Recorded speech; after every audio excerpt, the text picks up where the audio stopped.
Question number 17 इनमें से कौन सा पौधा नाइट्रोजन स्थलीकरण में सहायक नहीं है? धान।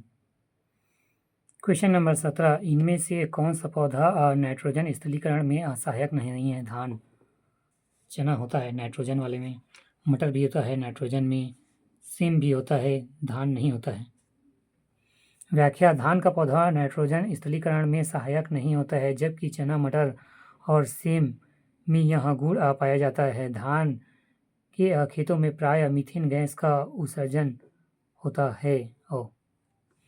व्याख्या: धान का पौधा नाइट्रोजन स्थलीकरण में सहायक नहीं होता है, जबकि चना, मटर और सेम में गुण पाया जाता है। धान के खेतों में प्राय मीथेन गैस का उत्सर्जन नहीं होता है। क्वेश्चन नंबर 18 प्रकाश संश्लेषण में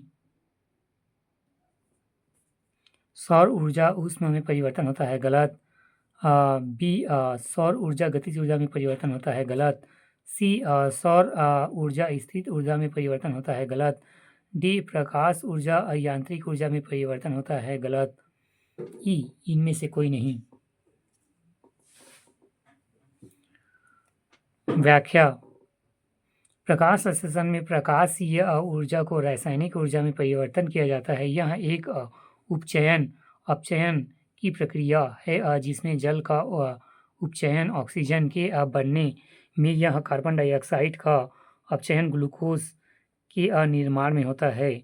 6 कार्बन डाइऑक्साइड, 12 H2O मतलब पानी, प्रकाश chlorophyll, C6H12O6 glucose,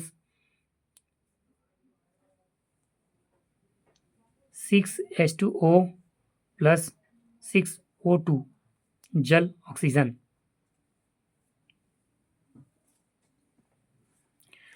question number 18 प्रकाश संश्लेषण में ए सौर ऊर्जा ऊष्मा में परिवर्तन होता है। गलत।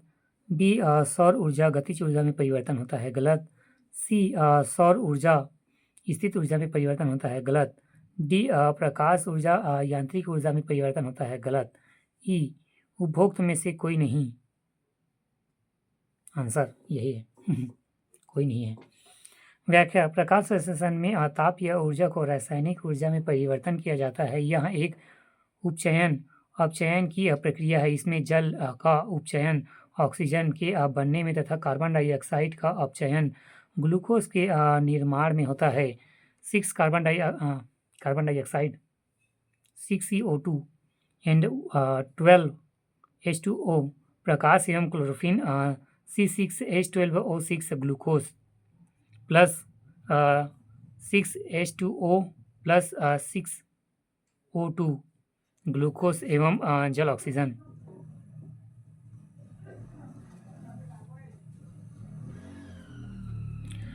क्वेश्चन नंबर 19 भारत में लौह अयस्क को निम्नलिखित प्रकारों में सर्वाधिक भंडार किसका है? हेमेटाइट का। क्वेश्चन नंबर 19 भारत में लौह अयस्क के निम्नलिखित प्रकारों में सर्वाधिक भंडार किसका है? हेमेटाइट का। व्याख्या: भारत में लौह अयस्क के हेमेटाइट प्रकार का सर्वाधिक भंडार कर्नाटक लौह अयस्क का सबसे बड़ा उत्पादक राज्य है। व्याख्या: भारत में लौह अयस्क के हेमेटाइट प्रकार का सर्वाधिक भंडार कर्नाटक लौह अयस्क का सबसे बड़ा उत्पादक राज्य है। क्वेश्चन नंबर 20 किन दो देशों में 40 मिलियन अमेरिकी डॉलर के नवपरिवर्तन कोष का निर्माण किया गया है? भारत और इजराइल।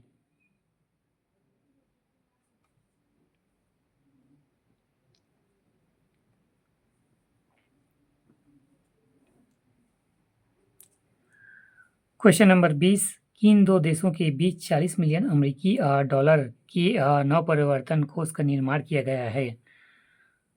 आंसर है भारत और चीन। व्याख्या: वर्ष 2017 में भारत और इजराइल ने नवपरिवर्तन कोष का निर्माण कृषि, जल ऊर्जा, तकनीकी इत्यादि अनुसंधान एवं विकासात्मक कार्यों के लिए किया।